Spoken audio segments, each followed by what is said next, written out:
प्यारे बच्चों, आज हम 7वीं कक्षा की मैथ की प्रश्नावली 1.3 करेंगे।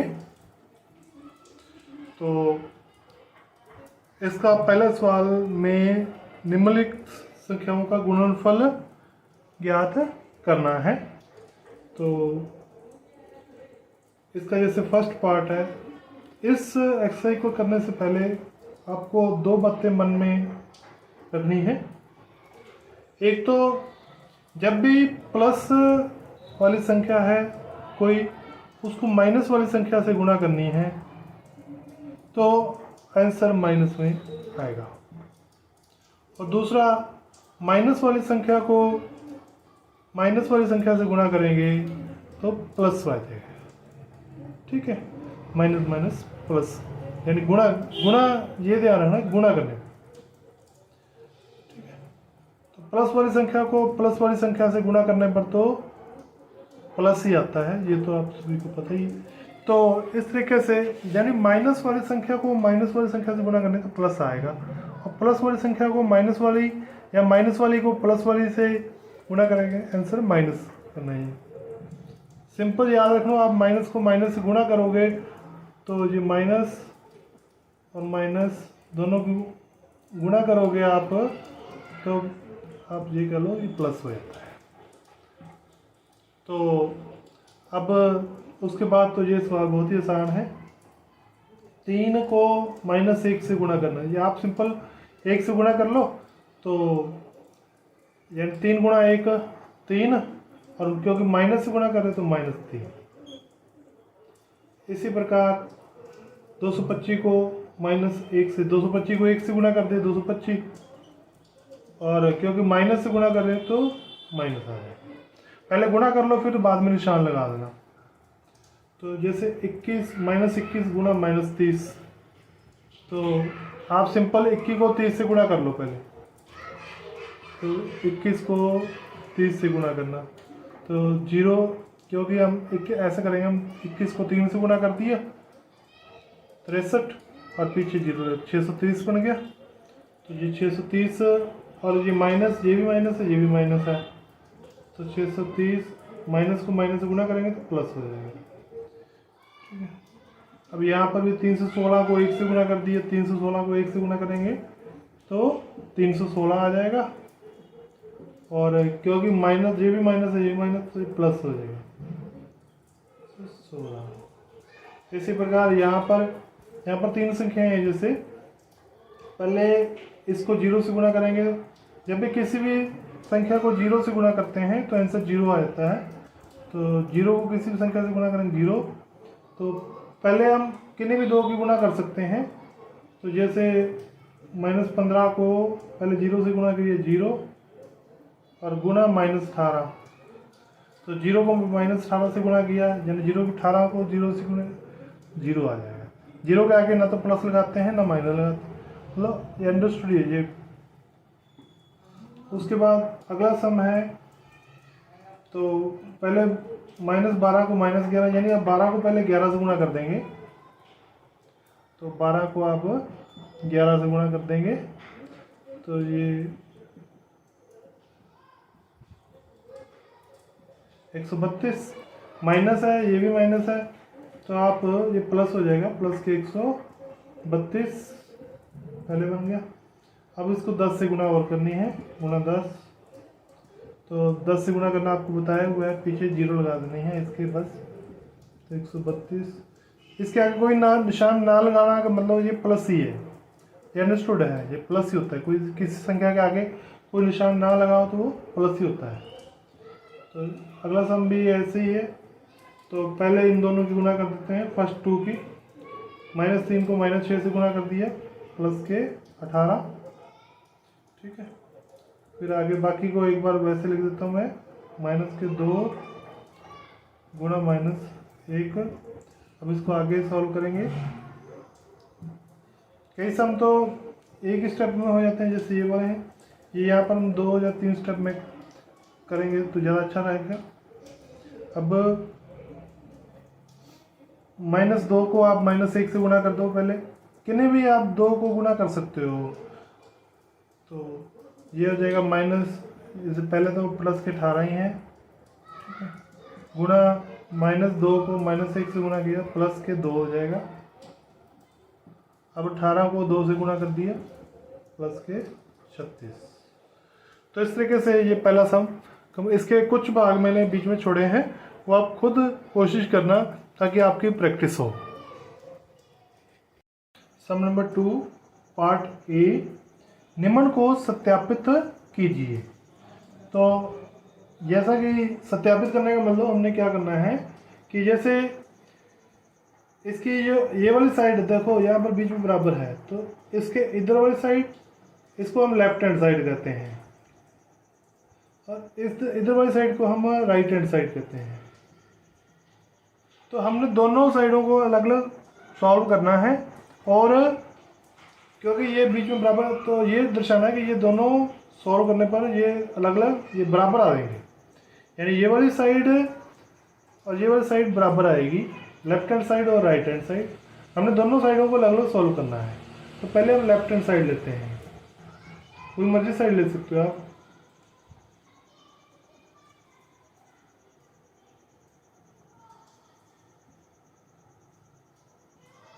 तो जब हम इसको सॉल्व करेंगे तो पहले जो ये बड़ी ब्रैकेट है, पहले जो इसके अंदर है हमने उसको सॉल्व करना है।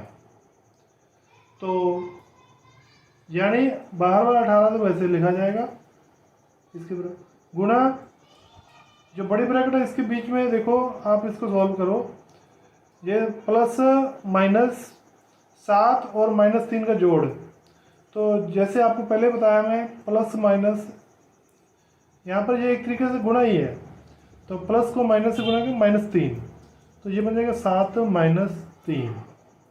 तो उसके बाद अब 7 में से 3 घटा देने हैं, तो 18 वैसे के वैसे गुणा 4, ठीक है, 7 में 3 18 चौके 72। तो ये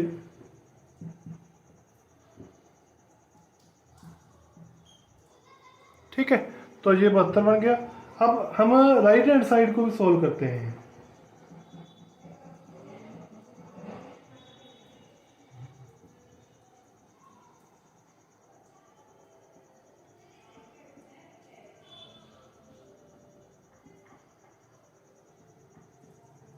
तो जैसा कि पहले बताया कि जो पहले जो ब्रैकेट के अंदर है पहले हम उसको सॉल्व करेंगे। तो ये बड़ी ब्रैकेट है 18 गुणा 7, हमें 18 को 7 से गुणा कर देना है 126, प्लस अब 18 को 3 से गुणा कर देंगे, तो 18 दिए 54, और माइनस का है इसमें से एक, तो ये -54 हो जाएगा। प्लस को माइनस से गुणा करेंगे तो माइनस आएगा। अब ये प्लस माइनस माइनस बन जाएगा, -54। अब 126 में से 54 घटाते हैं,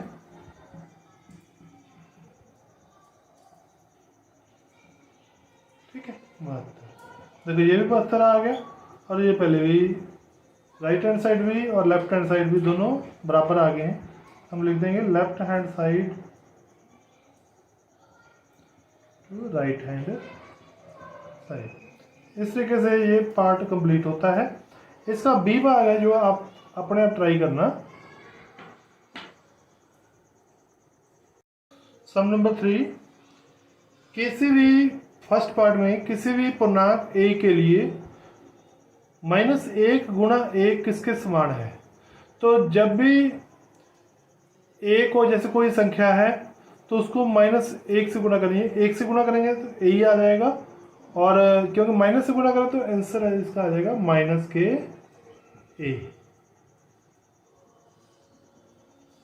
ठीक है, तो -a आ जाएगा। दूसरा भाग है वह पूर्णांक ज्ञात कीजिए जिसका -1 के साथ गुणनफल है, यानी वह संख्या ज्ञात करनी है जिसका -1 के साथ गुणा करने पर फर्स्ट पार्ट में -22 बन जाए। तो -1 को किस संख्या से गुणा करें कि -22 बन जाए। तो -1 को हम गुणा करेंगे 22 से 22 को 1 से गुणा करेंगे 22 और माइनस 22, तो इसका आंसर फर्स्ट पार्ट में हमारा आ जाएगा 22 के साथ गुणा करने पर ये -22। सेकेंड पार्ट में -1 को किस संख्या से गुणा करें कि 37 बन जाए। अब 1 है, 1 को 37 से गुणा करेंगे 37 आ जाएगा। हमें चाहिए -1 को किससे गुणा करेंगे, तो आंसर आएगा हमारा, क्योंकि माइनस को माइनस से गुणा करने पर प्लस आ जाता है, तो -1 को -37 से गुणा करेंगे तो आंसर +37 हो जाएगा। तो इसका आंसर हो जाएगा 37। तो -37 से गुणा करने पर आंसर 37 आ जाएगा। थर्ड 0 आ जाए तो -1 को किससे गुणा करें कि 0 बन जाए, तो 0 को किसी संख्या से गुणा करेंगे तो 0 आ जाएगा। तो इसका आंसर 0 है। ये संख्या हमारे आंसर होंगे।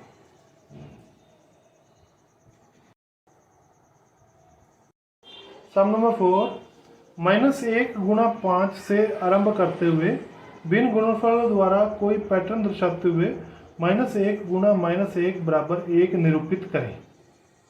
ठीक है, तो अब हमने क्या करना है, पहले यहाँ से शुरू करना है। -1 गुणा 5, तो 5 को ये कितना आंसर आएगा, 5 को 1 से गुणा कीजिए 5, तो ये बन गया -5। अब हम क्या करते हैं, 5 से छोटी रकम लिखते हैं, यानी 5 4 3 2 ऐसे लिखेंगे। -1 गुणा 4, तो ये बन जाएगा -4। हम इसको देखो ध्यान से, इन दोनों में क्या फ़र्क है। -5 में जैसे 1 जोड़ें तो कितना आ जाएगा, -4। हम ये कह सकते हैं कि इसमें 1 जोड़ने पर ये नेक्स्ट -4 आ जाता है।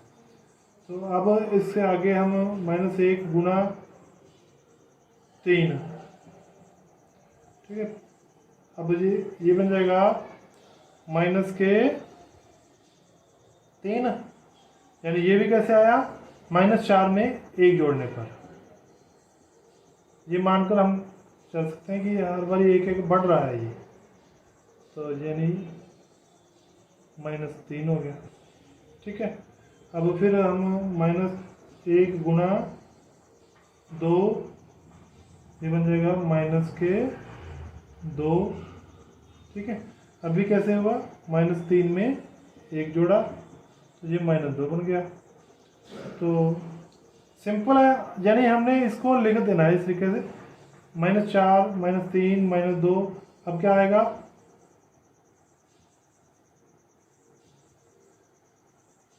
-1। ठीक है, तो -2 + 1 -1।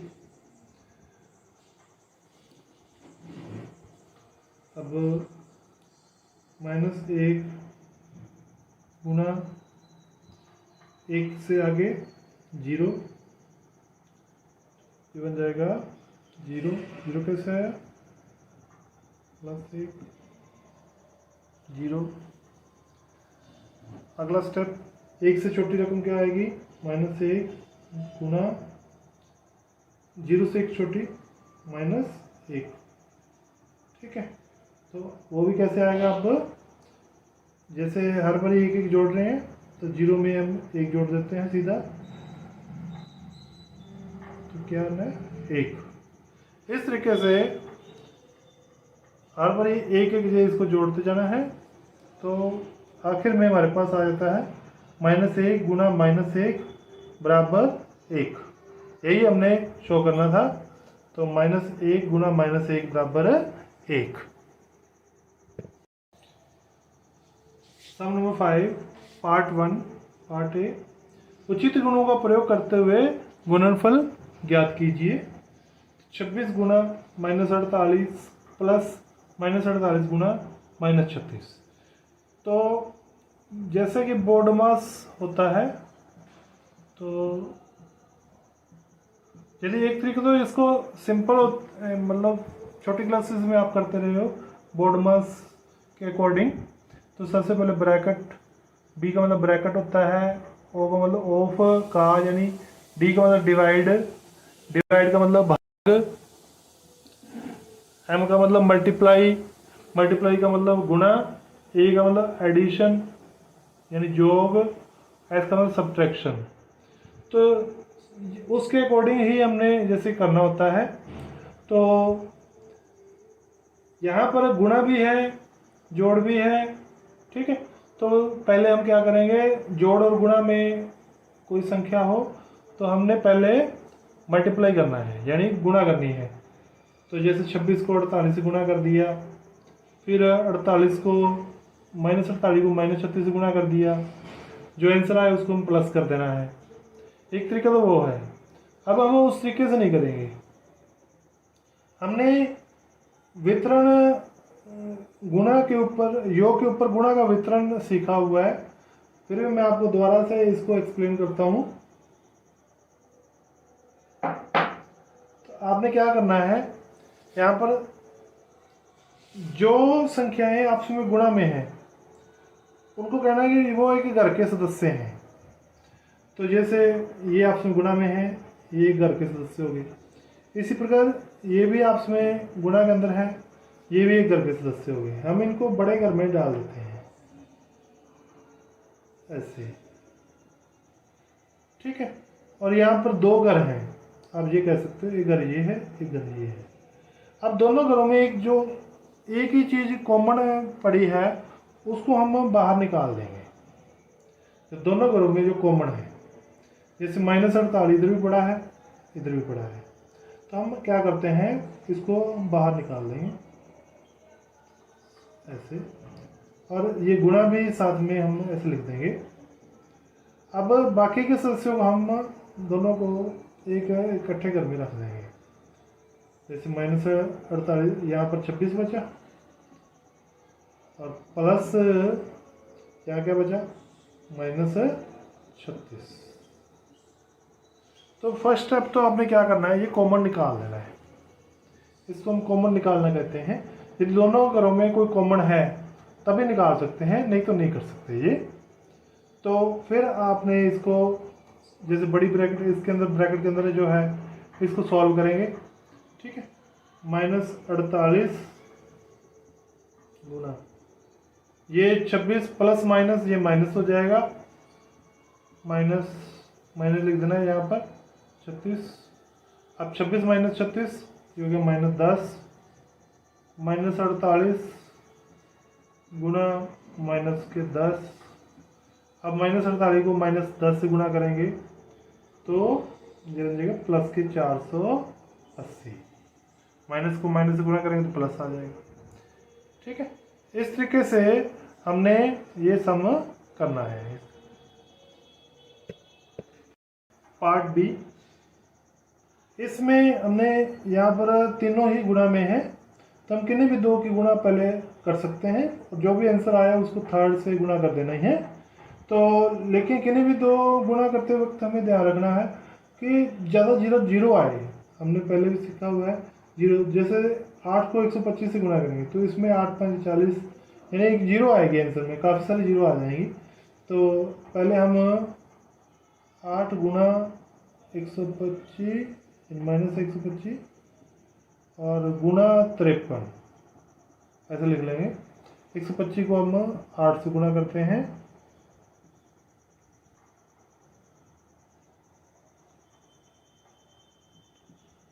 1000।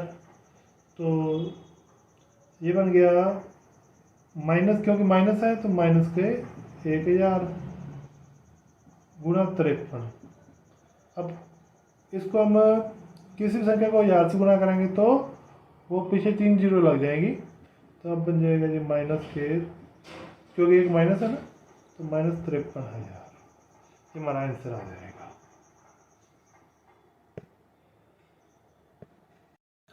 सम नंबर सी, पार्ट सी अपने आप करें क्योंकि, और पार्ट डी करते हैं। इस प्रकार के सम्स को करने के लिए जैसे यहाँ पर 102 है, मतलब 102 कैसे आया, 100 प्लस 2 यानी 100 में 2 जोड़कर।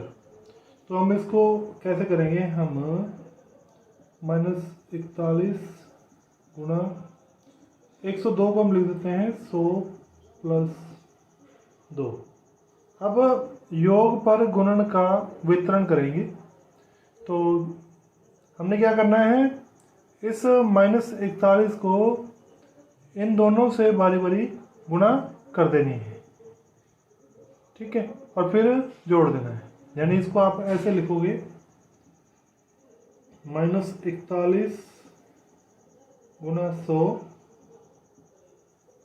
प्लस -41 गुणा 2। तो अब हम इसको पहले हम गुणा करेंगे जैसे बोर्ड मास के अकॉर्डिंग। -41 को 100 से गुणा किया, 100 से गुणा करने पर 2 जीरो आ जाएगी, प्लस -41 को 2 से गुणा कर देनी है, तो ये -82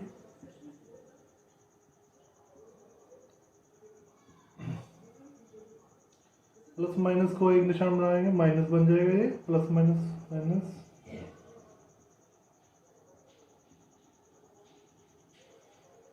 अब सेम निशान हो तो हमने ऐड कर देना है।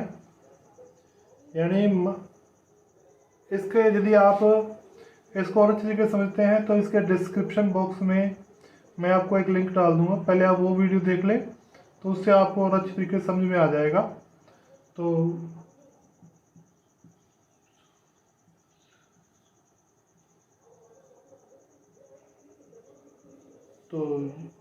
माइनस का निशान आएगा, -4182, ये हमारा आंसर होगा। जो पार्ट ई है ये पार्ट ए की तरह ही है, यानी फर्स्ट पार्ट जो हमने किया था उस जैसे ही है। देखो यहाँ पर ये गुणा के निशान है, ये भी गुणा का निशान है, ये प्लस है, तो यानी एक यहाँ पर 2 घर हैं और 2 से गुणेंगे, एक घर के सदस्यों में आपस में गुणा के निशान होता है। तो जैसे कि तो ये हो गया, ये इन दोनों घरों में एक चीज़ कॉमन है, तो वो कॉमन हमने पहले बाहर निकालनी है।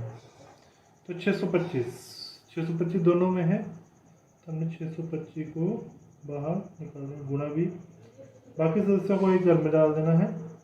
तो यहाँ बचा -35 प्लस, यहाँ पर देखो -625 है, तो एक तो माइनस का निशान पड़ा है और माइनस के 65 पड़े हैं, तो आपने ऐसे लिख देना है। तो अब इसको आगे सॉल्व करेंगे। हाँ, यदि आप एक काम ये भी कर सकते हो कि माइनस को -625 बाहर ले सकते हो, माइनस भी बाहर आ जाएंगे क्योंकि यहाँ पर भी माइनस है, इधर भी माइनस पड़ा है, तो -625 बाहर ले सकते हो। चलो हम वैसे करते हैं, दैट विल बी इजी। तो -625 निकालिए, तो यहाँ पर क्या बच गया, 35 प्लस ये बाहर आ गया, 65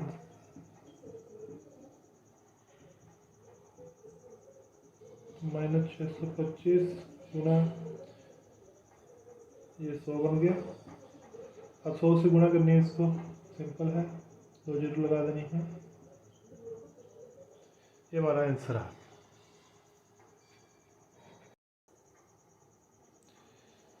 पार्ट एफ और जी आप समय करना, एच पार्ट करते हैं। तो इस पार्ट को करने के लिए जैसे देखो यहाँ पर ये गुणा है, ये जोड़ है, तो हमने पहले बोर्ड मास के अकॉर्डिंग पहले गुणा करनी होती है और फिर जोड़ करना होता है। यहाँ पर हमने यदि उचित गुणों का प्रयोग करना है तब हम क्या करेंगे, इसको हम जैसे माइनस है, ये भी माइनस तो प्लस बन जाएगा। हमें सिंपल क्या करना है, 57 गुणा 19 कर देना है। इसका मतलब ये प्लस हो गया है, माइनस माइनस प्लस हो गया, प्लस 57। यहाँ पर हम इसको 57 को 57 गुणा 1 लिख सकते हैं।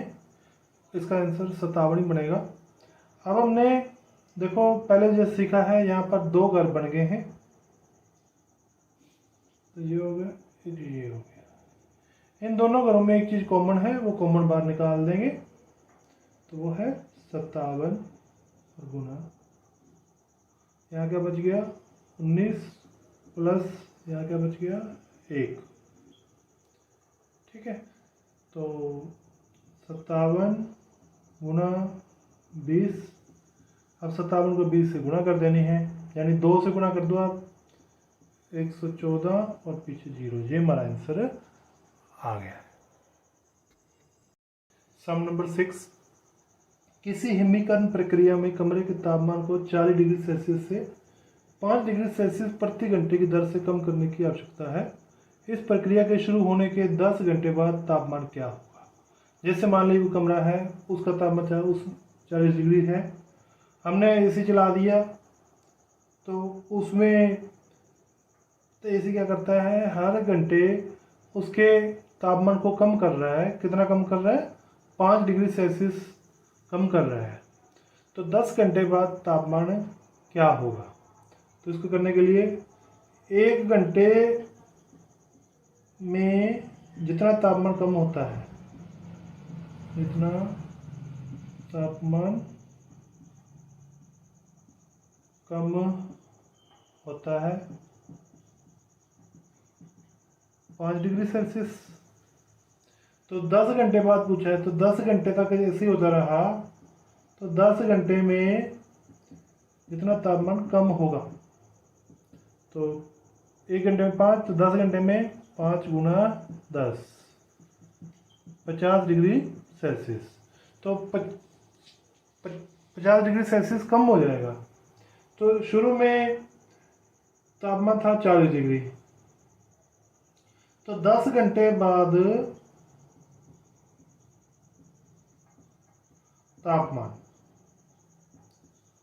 तो 40 में से 40 डिग्री सेल्सियस शुरू में था, और कितना कम हो गया 50 माइनस 50 सेल्सियस। अब तो हमने 40 डिग्री तापमान था, 50 कम हो गया, यानी माइनस के 10, तो 10 घंटे बाद तापमान हो जाएगा माइनस के 10 डिग्री। सम नंबर 7, 10 प्रश्नों का टेस्ट है। सही उत्तर के लिए 5 नंबर दिए जाते हैं और गलत उत्तर के लिए -2, यानी 2 नंबर कटते हैं। तो और जो प्रश्न नहीं सॉल्व नहीं किए जाते उसके लिए 0 अंक दिए जाते हैं। जो मोहन है 4 प्रश्नों का सही उत्तर करता है और 6 प्रश्नों का उत्तर गलत देता है। तो मोहन ने कितने अंक प्राप्त किए। तो जो 4 सही प्रश्न किए हैं उसके लिए उसको प्लस के नंबर मिलेंगे, और जो उत्तर गलत दिए हैं उसके लिए उसको ये नंबर कट जाएंगे। तो 4 सही उत्तर के लिए अंक 4 गुना 5 प्लस के 5, यानी प्लस के 20 हो गए। तो यहाँ पर प्लस लिख दो चाहे। तो अब 6 प्रश्न उसने गलत भी किए हैं, तो 6 गलत उत्तर के लिए अंक, यानी गलत उत्तर के लिए तो कटेंगे नंबर, यानी -2, 6 गुना -2, ये बन जाएगा माइनस के 12। तो कुल अंक, कुल प्राप्त अंक, तो कुल अंक प्राप्त करने के लिए हमें इनको जोड़ देना है। प्लस के 20 प्लस के -12। अब इसको सॉल्व कर देंगे। 20 प्लस माइनस ये -12, सिंपल है। 20 नंबर आए, 12 नंबर कट गए, तो 20 में से 12 घटा दो 8, तो उसके 8 अंक उसने प्राप्त कर लिए। इसका बी दूसरा और तीसरा भाग आप खुद करना। एक सीमेंट कंपनी सफ़ेद सीमेंट बेचने पर 8 रुपये बोरी लाभ होता है और स्लेटी रंग का सीमेंट बेचने पर 5 रुपये बोरी की हानि होती है। किसी महीने कंपनी 3000 बोरी सफ़ेद सीमेंट बेचती है, 5000 बोरी स्लेटी रंग की सीमेंट बेचती है। उसके लाभ या हानि बताना है। तो जो लाभ होता है उसको हम प्लस में लिखते हैं और हानि होता है उसको हम माइनस में लिखना है। तो जैसे 3000 बोरी सफ़ेद सीमेंट की है, तो एक सफ़ेद सीमेंट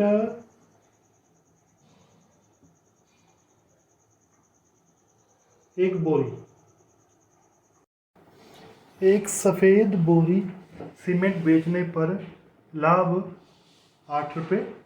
तो 3000 बोरी सफ़ेद सीमेंट की बेची हैं, तो 3000 बोरी सफ़ेद सीमेंट बेचने पर लाभ हो जाएगा 3000 गुना 8, 24,000। इसी प्रकार एक स्लेटी रंग की जो स्लेटी सीमेंट की बोरी बेचने पर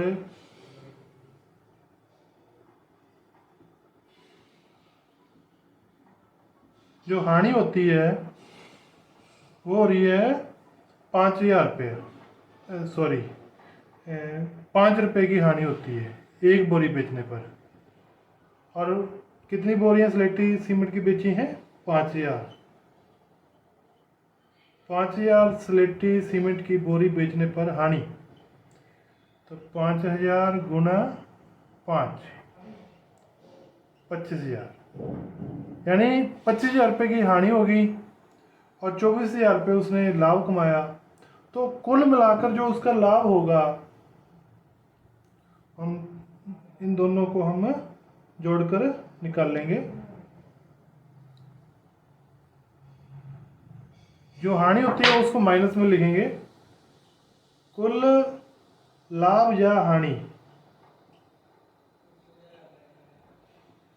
ठीक है। तो यहाँ पर 24,000 रुपये लाभ है, प्लस में लिखेंगे, और 25,000 रुपये हानि है। तो प्लस के 24,000 यानी ये लाभ का हो गया, और हानि हुई है 25,000, माइनस के 25,000, ठीक है। तो अब इसको जब सॉल्व करेंगे तो हमारे पास आ जाएगा माइनस का 1,000। यानी माइनस यहाँ पर साइन आ रहा है, इसका मतलब उसको हानि हुई है। तो कितनी हानि हो गई उसको, कंपनी को? 1,000 रुपया।